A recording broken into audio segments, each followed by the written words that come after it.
بسم اللہ الرحمن الرحیم۔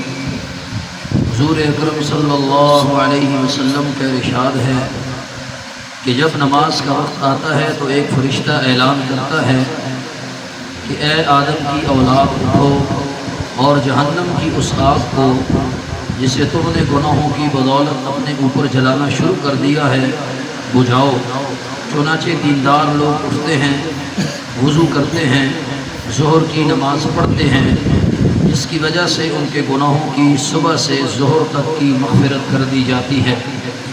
اسی طرح پھر عصر کے وقت، پھر مغرب کے وقت، پھر عشاء کے وقت، غرض ہر نماز کے وقت یہی صورت ہوتی ہے۔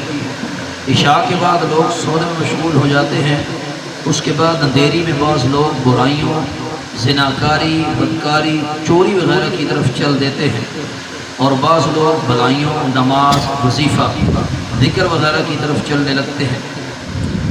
فائدہ: حدیث کی کتابوں میں بہت کثرت کے ساتھ یہ مضمون آیا ہے۔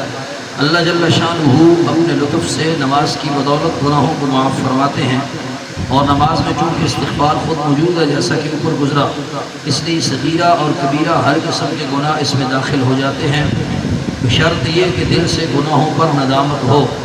خود اللہ رب العالمین کا ارشاد ہے: اقیم الصلاۃ طرفی النہار وزلفا من اللیل ان الحسنات یذہبن السیئات۔ قائم کر نماز کو دن کے دونوں سروں میں اور رات کے کچھ حصوں میں، بے شک نیکیاں دور کر دیتی ہیں برائیوں کو۔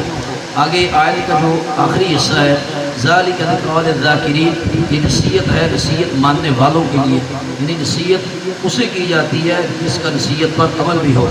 اور یہاں جو حضرت شیخ صاحب نے بات ذکر کی ہے، مختصر آیت کو لے کر آئے ہیں، جیسا کہ حدیث نمبر 3 میں گزرا۔ حضرت سلمان رضی اللہ تعالیٰ عنہ ایک بڑے مشہور صحابی ہیں، فرماتے ہیں کہ جب عشاء کی نماز ہو لیتی ہے تو تمام آدمی 3 جماعتوں میں منقسم یعنی تقسیم ہو جاتے ہیں۔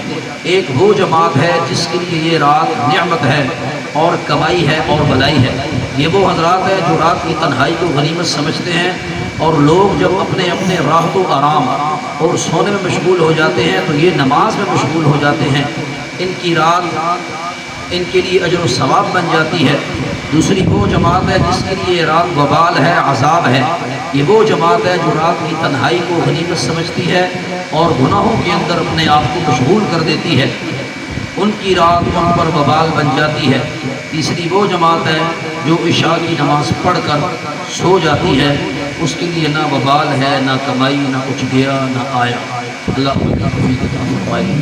اللہم انت السلام و منک السلام، تبارک یا ذا الجلال والاکرام۔